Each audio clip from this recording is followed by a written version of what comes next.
Putri Pahang yang kemudian dia homesick dengan cerita di Pahang sana kan banyak bukit-bukit, sehingga dia harus membangun semacam bukit buatan ya supaya si putrinya bisa main-main di sini. Gunungan ini kalau dalam satu sisi dianggap bahwa ini sebagai persembahan Sultan Iskandar Muda kepada permaisurinya agar beliau nyaman, aman di dalam beraktivitas.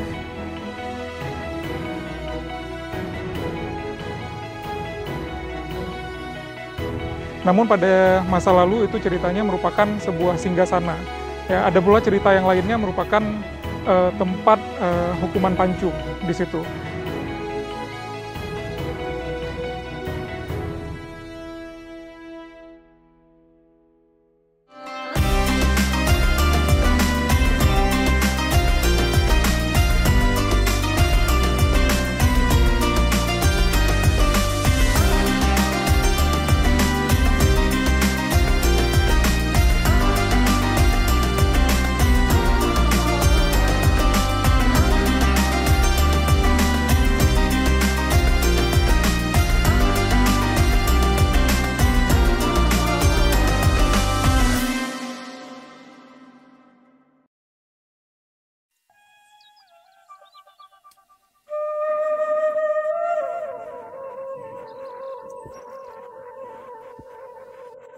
Islam mulai masuk ke Nusantara melalui jalur perdagangan.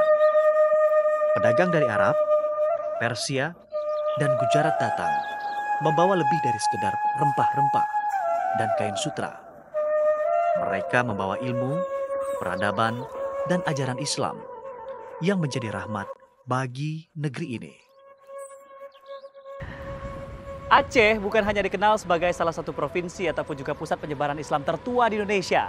Namun, provinsi ini kaya akan keindahan, seni, arsitektur, dan juga tradisi serta budayanya. Lalu, bagaimana sejarah keberadaan Gunungan?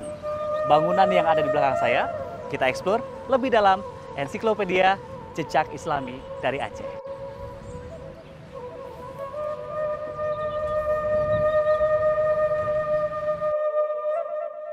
Sultan Iskandar Muda merupakan salah satu raja terbesar Kesultanan Aceh yang berperan penting dalam memperluas wilayah kekuasaan serta penyebaran Islam di Nusantara. Sultan Iskandar Muda sangat mencintai dan menghormati permaisurinya yang membuat ia membangun Gunungan. Jadi di belakang kita ini adalah Gunungan. Gunungan ini menurut ceritanya merupakan hadiah daripada Sultan Iskandar Muda kepada salah satu permaisurinya, yaitu Putri Pahang atau Putropang. Dan bangunan ini terletak saat ini di tengah-tengah kota Banda Aceh. Dulunya merupakan Taman Gairah atau taman yang merupakan taman khusus untuk Kerajaan Aceh. Dan saat ini merupakan taman publik yang bisa dikunjungi oleh seluruh masyarakat Banda Aceh. Sebagai seorang pemimpin besar, Sultan Iskandar Muda tidak hanya memperjuangkan kejayaan Aceh, tetapi juga menunjukkan bagaimana seorang suami harus memperlakukan istrinya dengan penuh kasih dan penghormatan. Gunungan mencerminkan nilai cinta, kepemimpinan, dan kemuliaan seorang suami dalam Islam. Ya, jadi Gunungan ini sebenarnya ada beberapa versi cerita. Jika merujuk pada ahli Belanda yang namanya Saint Polias, beliau berpendapat bahwa ada dua buah cerita terkait dengan Gunungan. Gunungan sendiri yang pertama merupakan hadiah daripada Sultan Iskandar Muda kepada Putri Pahang. Ini merupakan cerita yang paling populer di Aceh saat ini dan diturun-temurunkan. Satu cerita lagi yang agak sedikit kejam ya sebenarnya, karena menurut cerita Saint Polias saat dia berkunjung ke Aceh saat itu, cerita ini merupakan cerita yang kejam karena Gunungan ini merupakan tempat daripada hukuman pancung, ya gitu. Nah, tapi jika kita melihat di kitab Bustanus Salatin atau kitab yang dibuat atau dikarang pada masa Sultan Iskandar Thani, Gunungan ini merupakan satu bentuk tempat bermain atau tempat bersemayamnya raja-raja saat masa Sultan Iskandar Thani.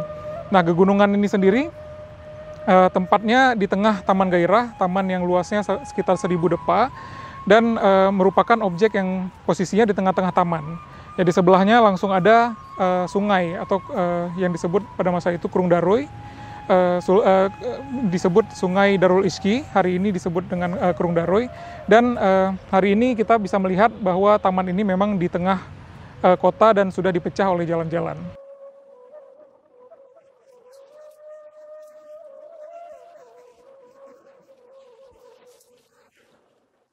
Ada beberapa catatan tadi seperti saya katakan, yaitu Bustanul Salatin yang pertama.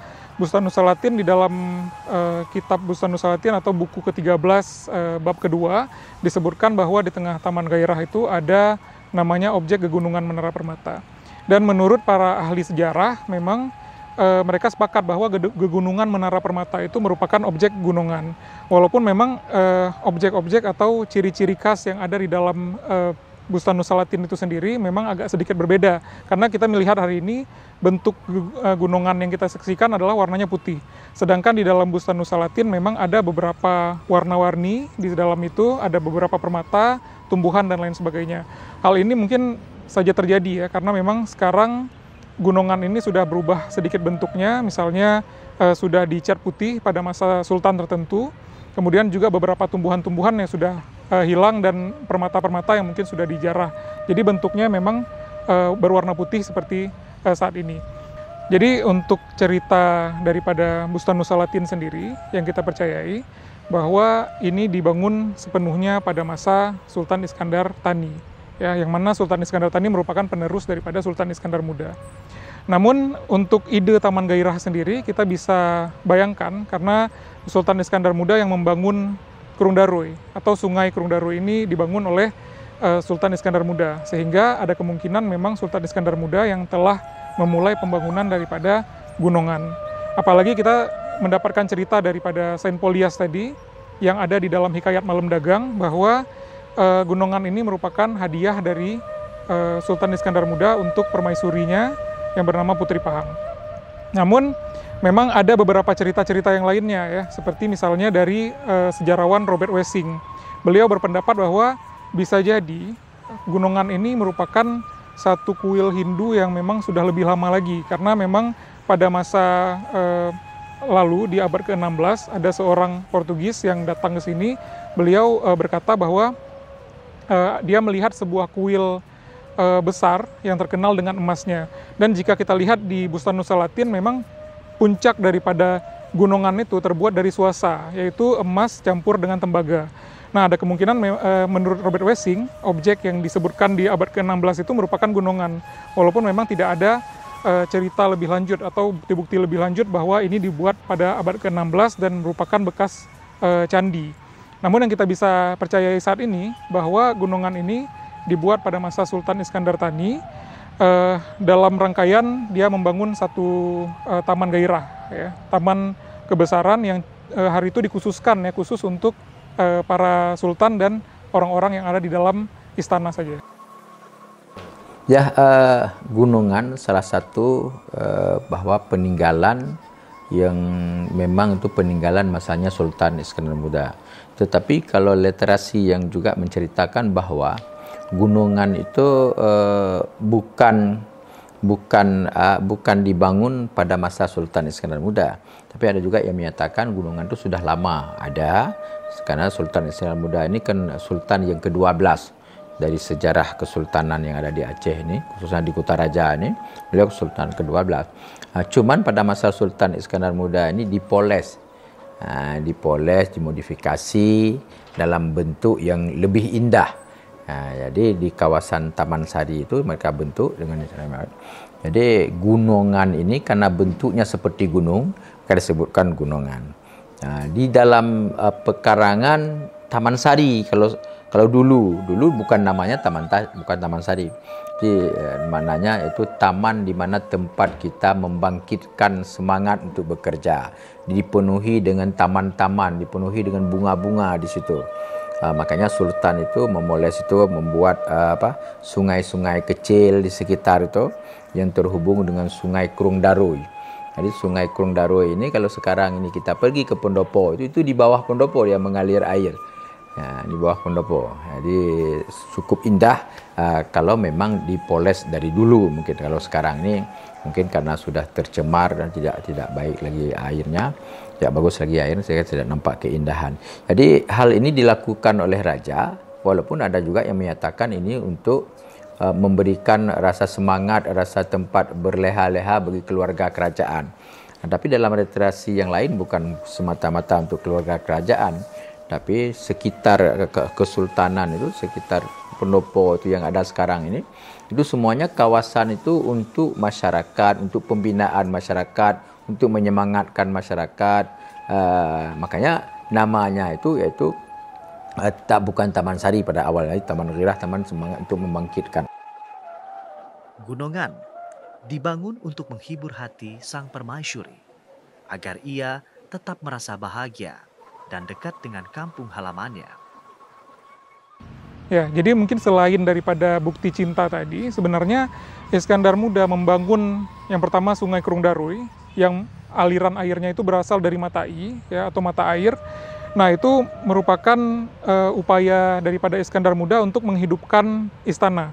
Jadi tahun 1614 dan 1613 itu Sultan Iskandar Muda membelokkan Sungai Kerung Darui ini, yang mata airnya tadi dari mata I, ya, dalam bahasa Aceh mata I berarti mata air. Nah, itu dibelokkan ke arah istana supaya istana ini memiliki sumber air, dan kesukaan daripada Sultan-Sultan Aceh juga berenang, kemudian berkuda dan juga memancing, sehingga dengan adanya sumber air tadi dia bisa punya satu tempat seperti kolam lah di tengah-tengah istana beliau, seperti itu, sehingga airnya masuk ke sini. Ya, sehingga ada fungsi fungsional juga sebenarnya daripada Taman Gairah. Nah, kemudian kenapa akhirnya dibangun gunungan ini? Ya, selain ceritanya tadi Putri Pahang yang kemudian dia homesick dengan cerita di Pahang sana kan banyak bukit-bukit, sedangkan di Aceh sini mungkin kalau kita ke bukit agak jauh sedikit, sehingga dia harus membangun semacam bukit buatan ya, supaya si putrinya bisa main-main di sini. Lebih dari sekedar monumen, Gunungan mengajarkan kita tentang cinta yang berlandaskan keimanan dan tanggung jawab. Kini, bangunan ini menjadi pengingat bagi kita bahwa kasih sayang dalam rumah tangga adalah bagian dari ibadah, dan bahwa cinta sejati tumbuh dalam ridho Allah Subhanahu wa Ta'ala.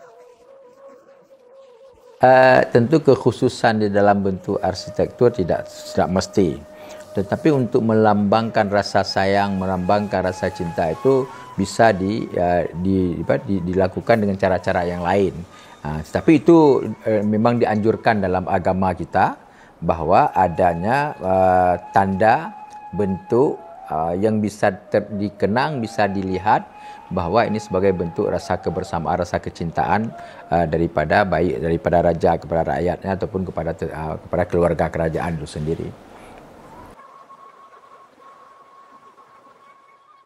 Kalau berbicara tentang syariat Islam, tentu syariat Islam ini kan cukup menjaga keluarga. Salah satu yang paling inti di dalam kehidupan itu adalah menjaga keluarga kita. Hifdzun nasli, menjaga keturunan kita. Tentu keturunan yang akan baik, melahirkan anak yang baik, tentu melalui hubungan kekeluargaan yang cukup baik. Jadi gunungan ini kalau dalam satu sisi dianggap bahwa ini sebagai persembahan Sultan Iskandar Muda kepada permaisurinya agar beliau nyaman, aman di dalam beraktivitas. Tapi juga ada sisi yang lain yang menyatakan bahwa gunungan ini bisa saja dibangun karena rasa cinta Sultan kepada permaisurinya, tapi juga bisa dibangun karena sebagai bentuk agar tempat di mana masyarakat untuk berkumpul, melihat menghilangkan rasa kejenuhan, kelelahan di dalam bekerja. Bukan hanya warisan sejarah, tetapi juga pelajaran tentang cinta, kesetiaan, dan kepemimpinan dalam cahaya Islam. Perpaduan arsitektur Islam dan budaya Melayu yang kaya akan makna filosofis dapat dilihat dan dirasakan dari Gunungan.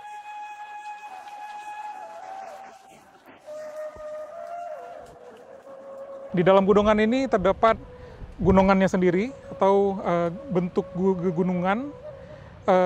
Kemudian di belakangnya itu ada kandang, ya, atau di Aceh sendiri merupakan kuburan raja-raja. Di samping gunungan ada yang kecil itu merupakan lesung. Ya, lesung itu merupakan alat penumbuk padi. Namun pada masa lalu itu ceritanya merupakan sebuah singgasana. Ya, ada pula cerita yang lainnya merupakan tempat hukuman pancung di situ. Dibangun dengan material batu putih, gunungan memiliki bentuk menyerupai bukit bertingkat, mencerminkan perjalanan hidup manusia dari duniawi menuju spiritualitas yang lebih tinggi. Cerita lain lagi, ya, ini dari beberapa yang saya baca dari Robert Wessing tadi, ada kemungkinan memang dengan disandingkannya si gunungan ini di sebelah daripada kandang, ini jangan-jangan merupakan satu monumen kuburan simbolis, kayak gitu ya, yang mungkin lebih sakral lagi. Apalagi kuburan ini ada di tengah-tengah taman, tamannya pun juga taman sakral, kayak gitu.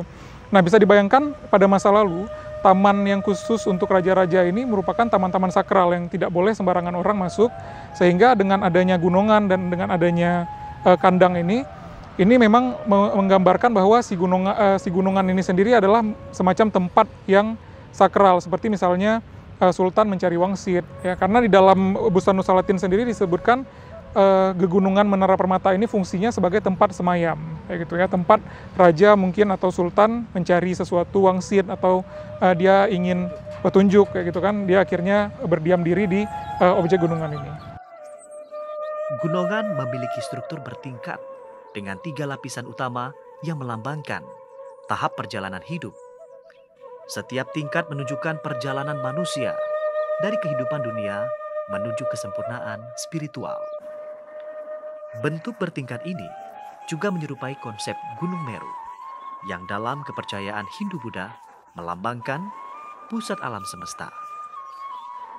Hal ini mencerminkan pengaruh budaya pra-Islam yang masih terasa dalam arsitektur Aceh.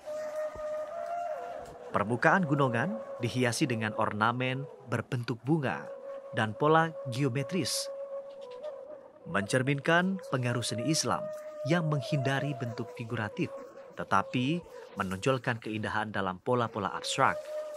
Ornamen ini melambangkan kemakmuran dan keindahan kerajaan, sekaligus menunjukkan bahwa gunungan adalah tempat yang sakral dan istimewa. Puncak Gunungan adalah tempat utama di mana Putrepang sering menghabiskan waktu untuk bersantai. Secara simbolis, puncak ini melambangkan puncak pencapaian spiritual manusia dalam beberapa interpretasi. Puncak Gunungan juga dianggap sebagai tempat meditasi atau refleksi diri, mencerminkan kesempurnaan dan keseimbangan hidup manusia. Ya, ini sebenarnya menarik sekali ya, karena memang banyak cerita dari luar yang berkembang bahwa Aceh sedikit eksklusif ya dengan Serambi Mekahnya. Ya, padahal dengan adanya kita melihat model gunungan yang sangat kuat ya, ada simbol pra-Islamnya, mungkin kita bisa melihat model bangunan seperti candi Hindu atau model bangunan seperti lotus yang juga sangat sakral di Hindu dan Buddha. Ini mencirikan bahwa Aceh Serambi Mekah, tapi bukan mempraktikkan Islam yang sangat eksklusif ya, tapi Aceh telah dibangun dengan inklusivitas dari masa lalu. Dan yang sangat menariknya juga memang di masa Kesultanan sendiri memang sudah banyak sekali pengaruh-pengaruh asing, baik pengaruh agama dari luar yang masuk ke Aceh. Dan juga kita bisa melihat dari objek gunungan ini sendiri dengan bentuknya seperti ini, bahwa kekayaan daripada arsitektur itu tidak hanya sebatas dari bentuk seperti rumah Aceh atau ornamen pintu Aceh, tapi juga ada bentuk-bentuk seperti ini yang memang sudah mengakar sejak lama di Aceh. Kaitannya dengan julukan Serambi Mekah ini, karena Islam itu datangnya memang pada awalnya kan di Mekah. Sesudah itu Rasulullah hijrah ke Madinah. Suatu untuk daerah kita ke sini, yaitu daerah Asia ini, berkembangnya yang pertama itu di Samudra Pasai. Dulu belum ada Aceh. belum ada nama Aceh. Jadi adanya Samudra Pasai. Jadi kalau kita lihat di Museum Ibnu Battuta itu Samudra Pasai. Jadi Aceh itu mungkin kemudian nama itu sendiri.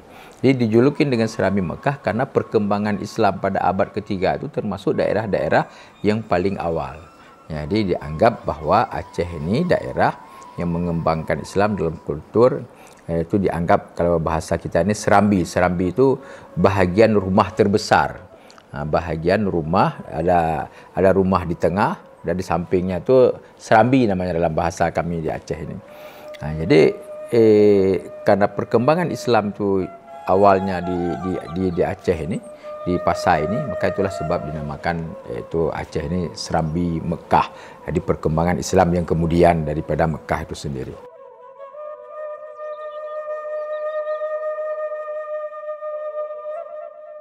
Ya, tentu untuk menjaga Islam ini tetap bertahan sampai dengan kapanpun dan terus bisa terformulasikan dengan adat dan budaya kita, tentunya generasi Islam itu harus terus mengembangkan sumber daya Islam itu yang kuat, karena setinggi ilmu yang dia miliki, maka semakin bertahan keislaman dan sumber daya yang ada pada orang itu sendiri. Jadi Islam itu akan terus berkembang dengan sebab ilmu yang dimiliki oleh umat Islam itu sendiri.